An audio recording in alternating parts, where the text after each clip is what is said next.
Hello and welcome again to another video. Today I just wanted to comment about the development and how things have been going and how I feel about everything, and obviously a timetable on when this will be released, because I know people are getting a bit tired of waiting. So yeah, first thing is everything's going well actually. So if you go back to a few videos, you understand why I decided to rewrite DeepFX Studio. I thought it wasn't, I didn't like the way it felt. I wasn't very creative in it because I actually use stuff like this myself. And yeah, those limitations. So actually, after nearly a year, actually, yeah, it should be about a year since I started rewriting this, I can say things have improved vastly. And I think I'm really happy where this is right now. And I think once it's done, I feel like I'll be able to create anything artistically, even technically as well, which is good. And also things have been simplified at the same time. So if I don't need to use nodes, I can I can just play around in the scene graph. But if I need nodes, I can go in. If I need both, I can mix stuff. Okay, so I've been doing that. I've been playing around with stuff like that. So I'll just demonstrate a quick scene of why I'm so excited about this. So it's pretty basic here. So this is like dynamic fracturing, which wasn't possible before. So just play this. So okay, so let me just show the wireframe for this. I'll just go back to the first frame and just scrub in. So initially, because you can see the geometry is pre-fractured. Okay, so let me just go to another scene here. So the geometry is pre-fractured, of course. And then what I'm doing, obviously, so in the previous video I was talking about neighbor search and how it can be useful. So I'm using the neighbor search here. So what I'm doing is at a certain frame, I'm going to the graph. So initial frame is just setting up stuff, sets and seeing stuff like that. Okay, just importing stuff. Then the interesting part comes in here for the neighbor search. So what I'm one second, proximity. Oh wait, there should be another scene around here. Oh, wait, 1 second. Okay, so yeah, this is similar here actually. This is should be a few steps ahead of that. 1 second. Okay. Yeah. So for example, So what I'm doing here is pretty much saying at a certain frame, at frame 54, I want to do a neighbor search. Okay. And then I'm gonna take the pieces found. I'm gonna do something to it. Okay. So initially here, I just added a force to the bullet. I'm gonna import it into bullet. And bam, we just get some pieces flying in the air. Okay, nothing advanced. Okay, so I was doing this, I was just playing around with this idea. I saw a video of this, obviously. I think there's a plugin called Tyflow. I think it did something like this where it shatters, breaks stuff on velocity and thinking particles. I think does something. I saw another video about it. I don't know which one came first. So I got the idea from those videos, of course. I was going to do this as a full tutorial in the future, but I thought, I'm just show people it's possible. You can do stuff like this pretty easily. So yeah, I was just experimenting with this. So I got carried away. It's like a little playground now, or a toolbox, I guess. So I was going back and forth. I was trying to figure out certain stuff. Okay. Yeah, and that's where the flexibility comes in. Okay. So I wanted to talk about. So for example, I was getting stuck around here, for example. So I was having which set do I move stuff to? Do I move the set? Do I kill it first? Stuff like that. So, but I could add an extra process here. I could add another decision node. I could add another branch. There was many ways to tackle the problem, and that's the good part. You see, so there's more than one way to do stuff in DeepFX Studio, and that's excellent. Okay, so you don't get stuck creatively. So you don't have to go and look for the one answer just to do this. So there's like several ways to do this, and this is one way I came up with. So for example, okay, so let me just continue with this. So the neighbor search, we add some force. Now we wanted to fracture when it reaches a certain velocity. So initially, naively, I just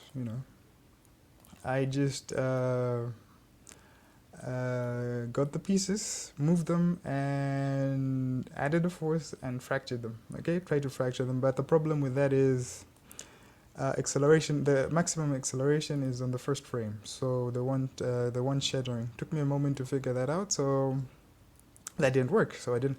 But the good thing about procedurality is you don't have to start from scratch. Okay. So all I did was add extra flow in between the second and whatever the third row. So instead of adding a force only once, what I was doing is adding a force every frame, a small amount of force, okay, to this, so we can see this hopefully. So if anything, if this crashes, or I'm still in development, of course, but it's pretty stable right now. I'm pretty happy with the way things are going. So everything will be fixed, around. There's a few small bugs here and there, but generally it's pretty stable. I was able to, we didn't crash while doing this at all.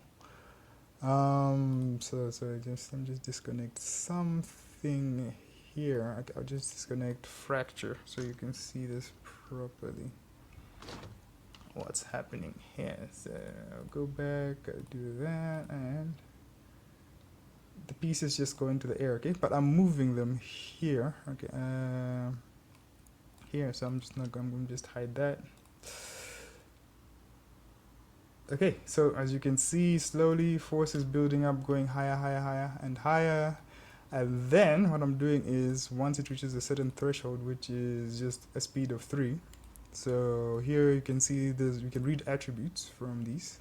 So I'm reading the velocity attribute, just getting the length, which is just the speed, and comparing it. So if it reaches a velocity of 3, something interesting is going to happen. So for instance here, I'm just killing stuff. So I'll just play that again.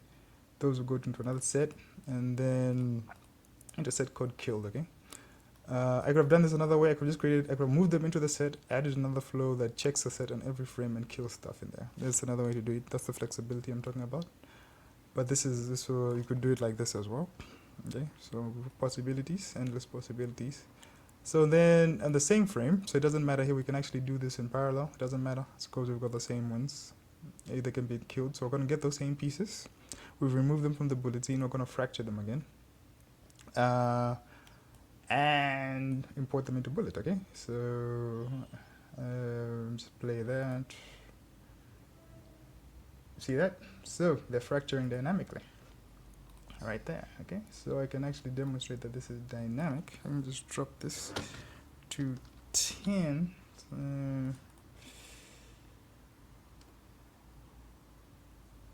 Even lower, actually, just to 2 pieces per thingy, so this is more pronounced. So you see, yeah, so it's dynamically fracturing stuff, which I think is cool now. So this could be combined with a lot of things to create different types of fractures, okay? And I've been looking a lot at what other packages are capable of doing, especially for destruction scenes, stuff like that. So this would be great for like blowing up buildings and stuff like that. Yeah, and so you can do stuff like that. So as you can see, it's pretty stable and pretty responsive. So I'm able to do a lot of iterations, you know, in the same moment, which is excellent, okay? I'm sure if you've used procedural stuff, yeah, you can do that here right now. So yeah, so I'm really excited about this, especially after I managed to do this. So I didn't really plan this. I just said, let me try this out to see how far this has come. And yeah, I managed to do it. Not a lot of stress. In less than a day, I was just playing around with stuff, and yeah, it worked. Of course, here it's supposed to inherit the velocity, so there's a little bug there. It's not just supposed to drop to the floor. It's supposed to rise a bit, then drop. But yeah. That's where things are going, actually. So you'll be able to do stuff like this. And all the solvers will be integrated into this. Obviously, I showed the studio and stuff. So you'll be able to influence the Riptide, which is the new fluid solver, which is based off Deep Rising, of course, but it's just tailored for DeepFX Studio and the graph here. And we've got a few other stuff, modern improvements just for here. And obviously bullets and stuff like that, we'll be able to combine those eventually. And obviously there'll be a particle system. I don't know if that will be out for 0.5 though, but I'll be working on a separate particle system for debris. And just basic like motion graphics, but that's still under development. I don't know if that would make it out for the first version. Yeah, so I'm just trying to fix stuff here. So like I said, release should be early next year. So I'm aiming maybe February, April or March. I just want to start polishing stuff at the beginning of the year. But stability, I can say it's more stable than DeepFX, than the last version. Okay, it's more responsive. You can do way more stuff. Oh, and you can render stuff. Of course, if you've been watching, you've got a pretty good state-of-the-art renderer in here. And hopefully, oh yeah, and for people who are just interested in rendering, hopefully I'll add more layout tools. So if you just want to do things like architectural rendering, I'll make stuff like that easier.